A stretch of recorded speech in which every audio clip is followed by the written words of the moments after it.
Hi, I'm Adam Porter and this is my board gaming vlog, and once again I'm going to try and answer a question from one of my YouTube viewers about board game design, and this time it's a question from a viewer called Brian, who was asking about how to clearly communicate your rules to other players. So I thought I would start off by talking about how I personally learn to play a game. So I would take a rulebook. I've recently been learning the game Oceans, which is a follow-up to my favourite game of all time, Evolution. So I've been trying to learn it from the rulebook. So the first thing I do is I'd read through the rulebook, but then after I've done that, usually I've forgotten a few of the things that I read in the early pages, or maybe I've misunderstood certain things. So I always then go and look for a video, and you can pretty much find a video for any published board game, a month or two after it's initially released. It's a bit more tricky when you first get home from those trade fairs and conventions where you've got a game that's not found its way out to reviewers yet. But with Oceans, there is a video from Watch It Played from Rodney Smith, and they're always wonderful. Rodney Smith is just a fantastic games teacher, and the detail is all there, so I can check, have I misunderstood anything, and it'll remind me of things that I may have forgotten. Then I go on to, while I'm reading the rulebook, I should say, I've got the pieces out in front of me and I'm moving the pieces around, so I'm getting a feel for what the components are as I go through step by step through the rules, trying to sort of mock my way through a turn or two of the game. Once I've watched the video to sort of consolidate that learning, I then go on to Board Game Geek and I skim through the rules forum. I don't read every rules query that's there, but I do like to look out for little questions that might come up in the game. You know, a question will be mentioned there and I think, actually, I could imagine my friends asking a question like that. So that's how I kind of consolidate that learning. So then, moving on from how I learn a game, I thought I would talk about how I teach a game. So if I'm going to teach a player how to play something like Oceans, then I would start by describing the theme. That's the initial thing, and I don't spend too long on the theme. Personally, I'm not a hugely... I love the theme of Oceans, I love the theme of the Evolution games, but first and foremost, that's it's pretty clear. You look at the pictures, you can see what it's all about. And most of the Euro-style games on my shelves, they come down to, a shorthand in my little gaming group is I'll say blah blah blah victory points. Because essentially that's what they boil down to, is that it doesn't really matter where we are or what we're doing. We're building a castle or something to try and get victory points. But I want to lay out basically what the theme is. Second thing I want to do before we get into the detail is I want the players to know how to win. So I want to tell them, right, this is what you're aiming for. These are your main strategies, your main ways of getting there. Okay, very, very briefly, you can do this, you can do this, you can do this, you can do this. Okay, and that's how you win. You get victory points. Okay. I want to give them an overview, how long it's going to take, what sort of similar games they might have played. So with Oceans, I'd say it's a bit like playing Evolution. Similar length of game, similar sort of game style. It can be potentially a little bit mean. It's quite direct interaction, taking stuff off other players. I want them to know that up front before we go into the game. So they've got the right mindset to get in there. Then we get onto the detail of the gameplay. And again, as I said, when I'm learning the game myself, I'll have the pieces out in front of me. I'm moving the pieces around as I demonstrate what you can do in the game. So you can get that sort of tactile element to the teaching as well. I use a lot of shorthand when I'm teaching games. The people I'll play with will usually, not always, but usually be quite experienced game players. So I can get away with saying things like, well, it's a Seven Wonders style draft, or, it's a Sushi Go draft. And people know instantly what I mean, and that saves me several minutes of explaining the rules. I play a lot of trick-taking games. I don't need to explain all the rules because all the players around my table are likely to know what trick-taking means. And then once I've gone through the detail, then I ask for any questions and I deal with any questions that have come up. And often I find I have to repeat things that I've already explained, but I don't mind. That's the whole purpose of it, and that's similar to me consolidating my learning by going and looking at a video. My friends, they're consolidating what they've heard by asking me and double checking and reminding themselves of things they may have forgotten already. So that's how I teach a game. Now the problem with rule books, if we're trying to communicate our rules, perhaps a prototype game, perhaps a published game, the problem with rule books is that they can't do a lot of these things. They can't reference similar games. You can't say, oh, this game is a bit like this other game. You can't use shorthand. You can't call it a Seven Wonders draft, a Sushi Go draft. You shouldn't really assume that people understand what trick taking is, for example. You can't move pieces around. You've just got a book, a lot of text, a lot of words, maybe some pictures. You can't answer any questions. You can have an FAQ at the back, but you're guessing what questions you're going to be asked.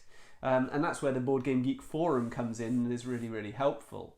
So videos go a long way towards sort of kind of addressing the issue of moving the pieces around, because you can see stuff in motion, and the Board Game Geek forum goes away towards, you know, giving people the opportunity to ask questions, but it's not immediate, and it's not, you know, immediately sort of engaging either.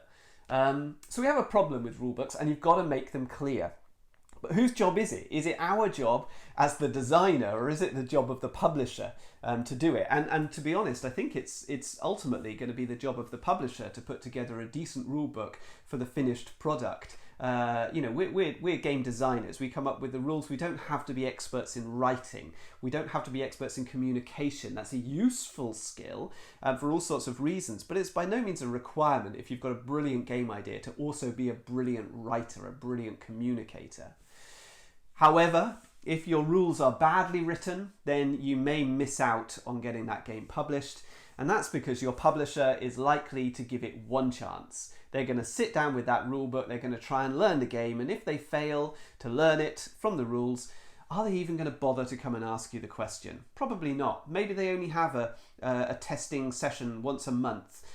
Maybe, you know, they're not going to immediately get on the phone to you to try and solve those problems. What will happen is your game will go back on the shelf and they'll think, oh, maybe I'll have a look at it again next month. And then when next month comes, they'll look at it on the shelf and think, oh, that one was a pain to learn, and they won't bother. And at no point have they contacted you to try and clarify those questions, because they've got loads of games to look at where other people have made their rules clear. So in order to get through all that competition, you need to make your rules approachable.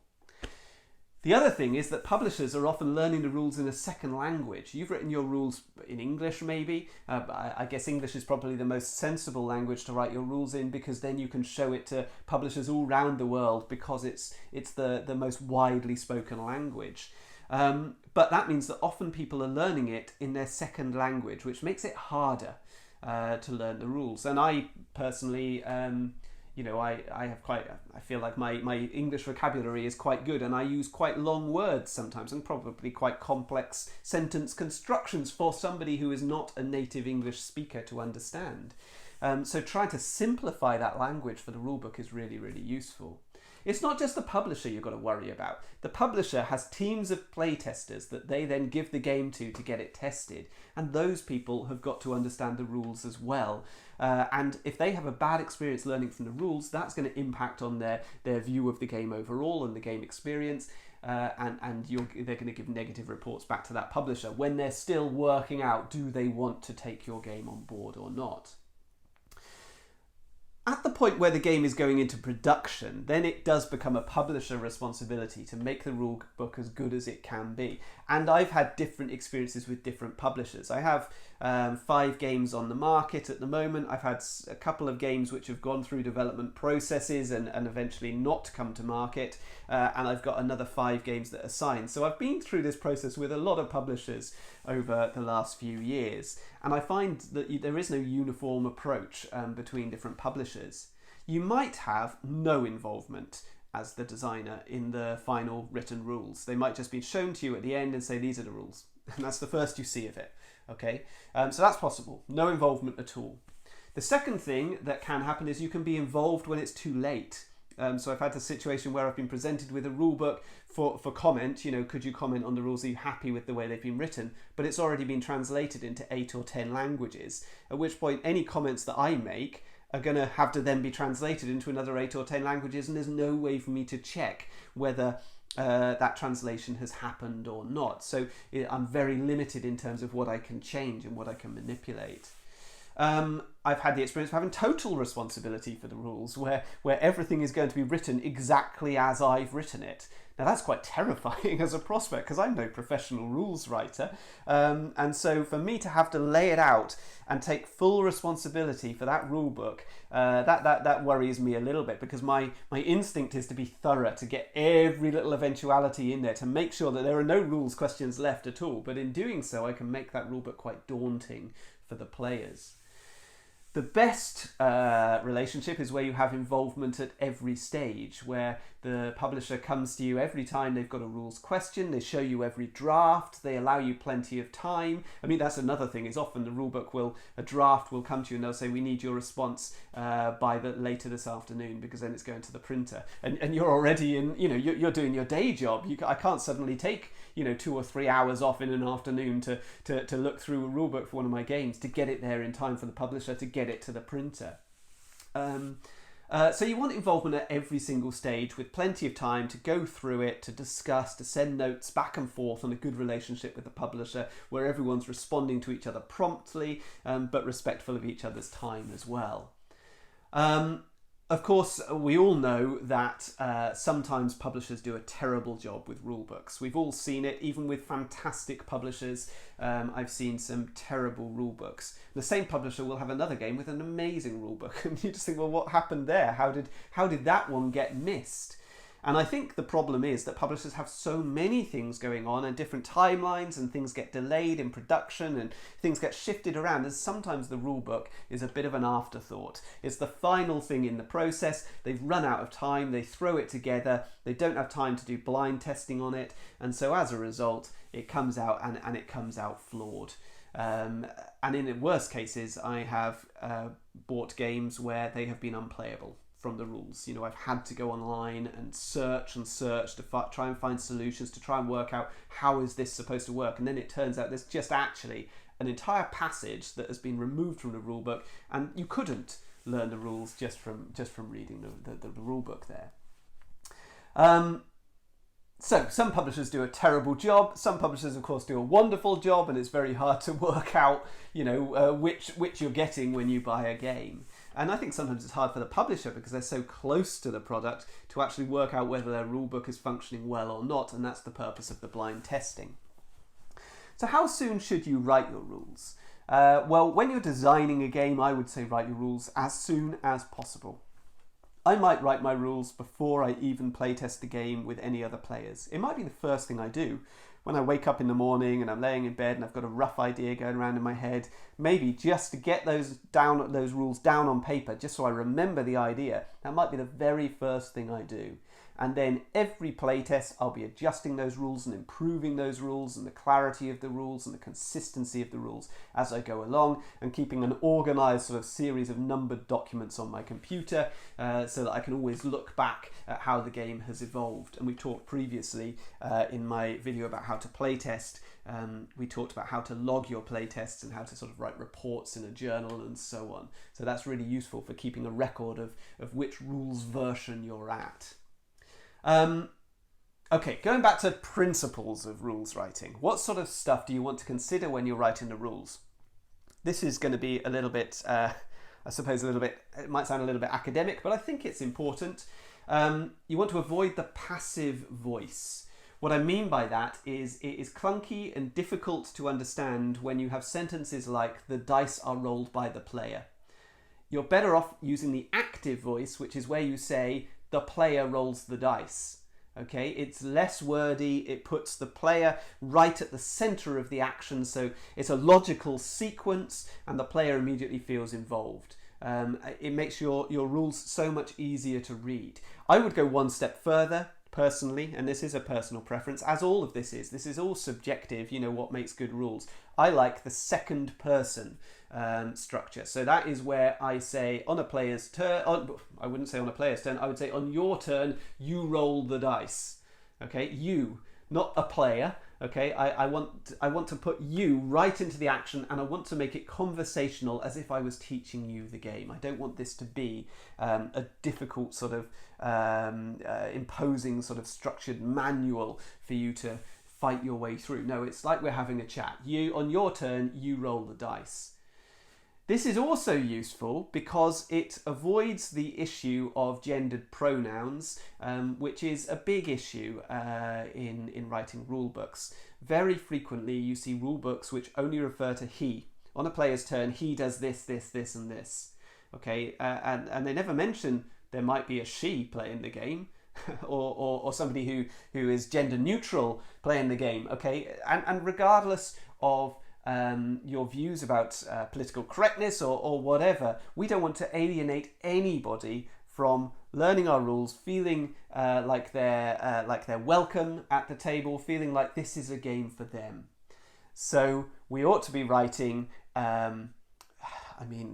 even he/she is a bit clunky. It's still making assumptions there, and so I think the singular they in English, so on a player's turn they do this, is actually probably the best solution. I know some people don't like the singular they find it difficult and awkward and inelegant and things like this. I don't really have those issues with it. It can be a little unclear at times who exactly it's referring to, and so I like to use examples where I give the players names. So rather than using player 1, player 2, player 3, I might say Emma, Ben and John or whatever, and I'll try and go 50-50 on traditionally male or female names, or I might try and use some gender neutral names in there, and I like to use that actually to sort of honour some of my key playtesters. You know, if they get into an example with their name in there,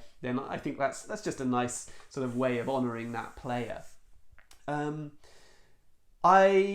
I think you need to think about consistency in the way that you write the rules. I have a tendency when I'm writing my rules to put capital letters all over the place for no reason at all. When I think there's an important component in the game, I'll give it a capital letter at the start of the word. And then at later stages when I'm really cleaning up that rule book, I spend ages trying to find these capital letters, remove them, work out why they were there in the first place.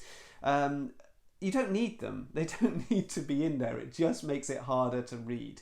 If you want to really, make really sort of emphasize a particular word, put it in bold or use italics, but do this sparingly, because again, it becomes very difficult if everything is in bold throughout your rule book. Again, with consistency, think about your terminology. So when you're referring to something, are you using the same name for it every time, or are you using a whole load of different names for what is essentially the same thing? Is it a pile of cards? Is it a deck of cards? There are so many examples. That's the first that comes off the top of my head. In my game Pikoko, we had a big issue, or I had a big issue. I don't know how the publishers got on, but I had a big issue with trying to work out what terminology I should be using. In Pikoko, you have a hand of cards in front of you that you can't see. And on your turn, you play a card which is sat in the hand of cards in front of the player to your left. And so I prefer to use the term that the hand of cards that's sat in front of me that I can't see is my hand of cards.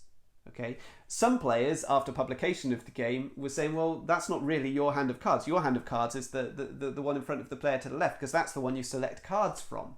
But my feeling is I'm much more attached to the cards that are in front of me. They're the ones that are important to me. They're the ones that are different to all the... I can see all of the other cards. I can see all of them. But these ones in front of me are special to me because I can't see them. And also, the original sort of thought of the game was what would happen if you had a trick-taking game where you can't see your own cards. And I find it hard to shake that viewpoint about the game. So although I completely see the point that the cards to the left of me are my hand, the rule book would say the cards in front of you are your hand. And it's important that we're consistent throughout the rule book about exactly what we're talking about. Everything else is just semantics and terminology. So you've got to think about that stuff. Are you confusing people by using two different terms for the same thing? Or calling two different things the same term? That's the opposite, isn't it? And equally confusing. The other thing that comes up a lot in rulebooks is, and on cards, is the use of thematic terms for familiar components. So this is where... Well, let's take a look at the game Oceans and how it works here. Now, I wanted to look at Oceans, partly because it's a rulebook that I've read recently, and you know, it's the newest game that I have in front of me, but also because I think it walks a very fine line between getting its theme across and using unfamiliar terminology. So, for example, in Oceans, this box here is called the Reef, whereas this box here is called the Ocean. And these little tokens in here are called population tokens. And this is where I think we get close to the line, because although these are called population tokens, they come in various different colours and things, which is just to make it sort of look nice, really. And these are, I should say, these are wooden pieces that I got from MeepleSource. These aren't with the original game, but the original game has cardboard equivalents. And the different colours, they make no difference. This is just a population token, the same as this is a population token. And of course, when players play the game, they're likely to call these fish, because that's what they are, you know. So, but the cards refer to population. And so there's a leap there. There's one extra step to teaching the game, because I have to explain to a player that when a card says population, it means one of these cards. It means one of these tokens. When a card says the reef, it means this. When a card says the ocean, it means this. Now, it's actually important that these are called population and not called fish, because each one of them does not represent a single fish. When this is put onto my species board, this does not mean that I have multiple different fish in my sort of supply here. What this means is that my species has a population of 4, okay? And that's a sort of, that doesn't mean it's got 4 creatures in it. That's just a sort of numerical value to show comparative to the other species around the table how much it's got. These could be brown cubes as they were in evolution, but the fact that they're these nice fish just add to the theme and the richness and the atmosphere of the whole thing. It would be a terribly drab looking game if these weren't little fish tokens. And I actually think this game walks that just on the right side of that line. It just about gets it right, just about gets away with it, where some other games have fallen foul of this. I remember trying to learn the game Android Netrunner a few years ago and just being totally baffled by the jargon in the game. Every single action had a new name which was unfamiliar and difficult. I think one of the really difficult things in writing rulebooks is trying to eliminate all assumptions from your rulebook. That's where you're assuming that the players are going to understand what you're talking about when they really don't. So, for example, I think in the first copies of Pikoko that came out, I have the feeling, reading through the rules, that the rules kind of assumed that players would know what taking a trick means. And of course, a lot of players do. But an awful lot of players don't, and I suspect they would be confused by that rulebook. And that was fixed in later sort of editions of the game, where the rules were explained a little bit more clearly, as if you'd never played a trick-taking game. I mean, I've got some examples here. So this is the game Frustration, which is basically Ludo, isn't it, with a Pop-O-Matic in the middle. And the rules on the back of the box. So we have on the back of the box here, we've got the rules written, as in so many sort of children's games. There's no other rule book. Slam your paddle to shake the dice. If you roll a 6, move one of your men onto your start space. Note, whenever you get a 6, slam again. If you don't roll a 6, try again on your next turn. If you have men on the track and you get a 6, you can either put a new man on your start space, move a man that's already out. If you get a 6 and your start space is occupied, and so on. So they keep on going on about rolling a 6. It goes on about if your possible move is to land on one of your own men, stay where you are. When a man has moved all the way around the track, get him home, and so on. At no point in this rules does it say that when you roll that dice, you move as many spaces as it shows on the dice. Okay, it just assumes that you're going to understand that this works like every other roll and move game out there. And I mean, it's not difficult to make that leap. But as a basic sort of principle, it should say there, you roll the dice and you move as many spaces as it shows on the dice. But it's completely neglected from the game. And this is a game that is sold millions of copies. You know, this is not a first edition. This has been around for so many years in mass quantities, and yet the rules are still badly written. Which I was just surprised when I came across that. I've always found it online people often find it amusing, and they talk about the fact that rules always write, take the game board and place it in the center of the table. Why do they need to tell us that? As if we would do anything else. What else are we going to do with it? Of course we're going to place it in the center of the table. But that's by no means certain, is it? There's plenty of games that have lots of boards, individual player boards. Where do they go? Where are they all positioned? So maybe it does need explaining. This one is a game called Nabbit, which is another mass market game, a sort of tile laying, Scrabble, Bananagram style game. And it says here in the rules for the setup, remove the letter tiles from the plastic bags, discard or recycle the waste. So now it's telling us that we've got to get the components out of their package and throw away any waste. I mean, it may as well say on there, take the cellophane off the game box. So, I mean, it's just bizarre that somebody feels it's necessary to put that into the rules. And then you've got other games where they leave out actual vital gameplay content, and I mean, you've got to go somewhere in the middle, surely. I found with my game Throne, actually, the very first blind playtest that I did of Throne was an interesting one, because in Throne, every round there are 4 cards that are laid out in the centre of the table, and these determine what the rules are for the whole game. For that round, you play 3 rounds in the game. Those 4 cards, that's all they're there for, to tell you the rules for that round. And yet, that first blind playtest, the players spent, I don't know, 10 minutes flicking back and forth through the rules, trying to work out how do they pick up these cards? How do those cards get into their hand? How do they use the other cards, the cards that aren't on the table, which essentially should be put back in the box? And I'm sure it says that in the setup. But they'd made an assumption that because there were cards on the table, at some point they should be able to pick that up and put that in their hand. That had never occurred to me. That rulebook, I think, was pretty well written. It covered everything that you must do, but it didn't cover what you shouldn't do, which is pick up the cards. And so I had to go back to that rulebook and put a little note in there, important note, in this game, these cards are never removed from the table or taken into your hand. Something along those lines. I can't remember exactly how I worded it. But sometimes you've got to get something in there that's a reminder to a player that this game works a little bit differently to other games, because the players will be making assumptions, and sometimes those assumptions will be wrong. Again, learning the game Oceans, I've got to undo a whole lot of learning that I did when I learnt the game Evolution or Evolution Climate, because there are key things in there that are very similar but work differently. And so my assumptions are going to throw me when I play that game for the first time.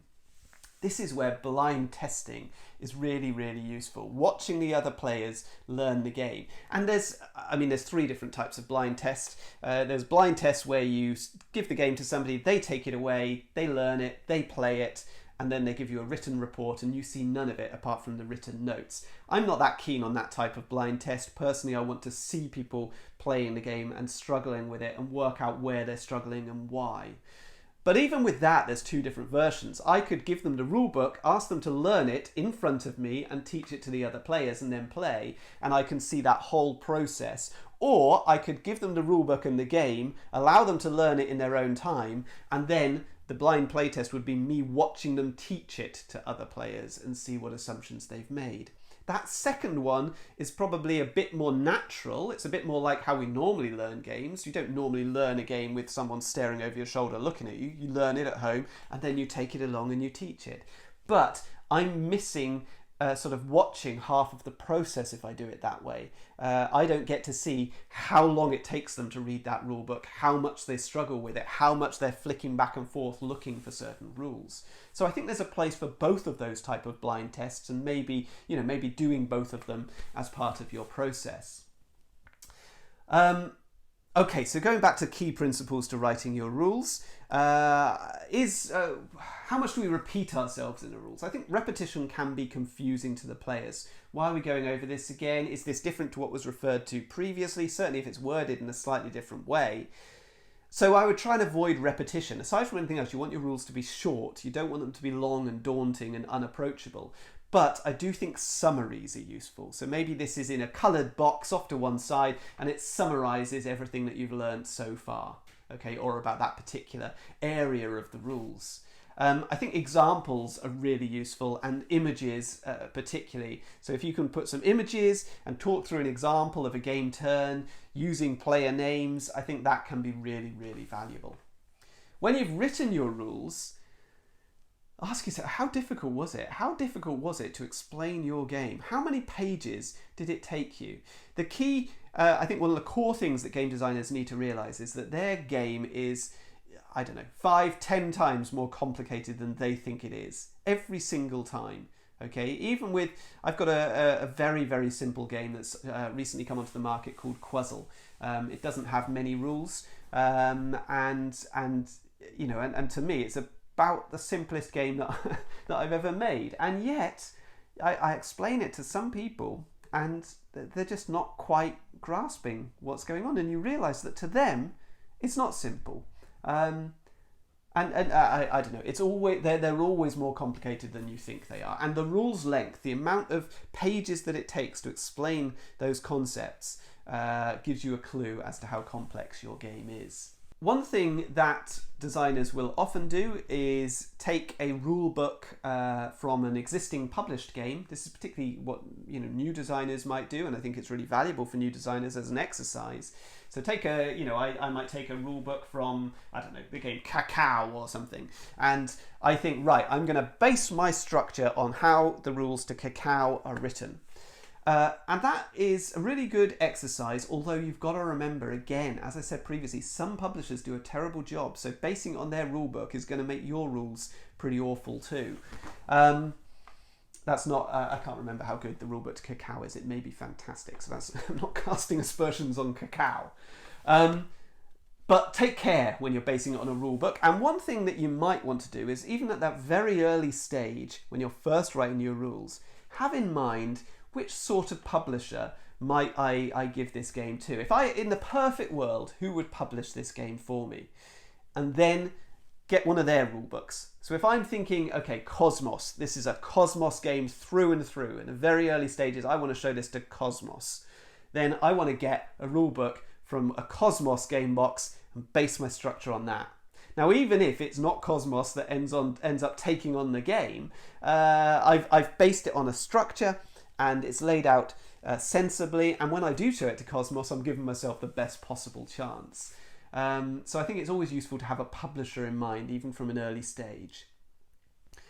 What's the format of the rulebooks that I use? This is fairly standard, but rulebooks do vary. I start with a very brief passage about the theme, just very brief. I want to briefly explain what we're doing. I then list the components and I try and have that alongside an image of the setup. I then talk through the setup and I reference that image, and I put numbered sort of reference points on the image so that we know what I'm talking about. I then explain the goal of the game. Much like when I'm teaching the game verbally, I want the players to know how to win. What am I aiming for? A very brief overview comes next. So the game is made up of this many rounds. Each round has this many turns, and in a turn you have this many actions that you can take. Okay, and I might start to introduce some iconography and say these are the sort of the key things. When this says this, it's referring to this, this is referring to this, and so on. I'll then get into the detail of the gameplay. So what does a turn look like? Okay, and then what happens at the end of a turn? How do we reset for the start of the next player's turn? How do we reset at the end of a round for the start of the next round? Then I talk about what happens at the end of the game, what brings about the end of the game, and how we score it. Okay, and remembering to put in some sort of tiebreaker in there if at all possible. And then at the very end, you've got a little bit of freedom to put in maybe a glossary, so a glossary of icons, a glossary of terms, and define them. Or maybe you might want to put in a little bit of strategy, a little guide to some basic strategies that you might want to consider in the game. Or maybe a list of frequently asked questions if there are some key rules that often get forgotten in your game, although even better if you can eliminate those rules from your game altogether through playtesting. Take them out and then you don't have to worry about that. But if you need to, a frequently asked questions can be useful. And then if you have a fairly complex game, an appendix, particularly if you're going to be listing different card abilities and talking a little bit more detail about how that card works and how it interacts with other cards, then an appendix can be useful. I think that's about everything I can tell you about designing a rulebook. Now, I am not the world's best rulebook writer by any means. I'm sure I make all sorts of mistakes, and everybody has a different approach. So I can't tell you this is the only way, but this is my approach. Anyway, I hope you found the video useful. If you did, please watch some of my others. On Board Game Geek, I'm Adam78. On YouTube, Adam's Board Game Wales, and I've got loads of videos about game design.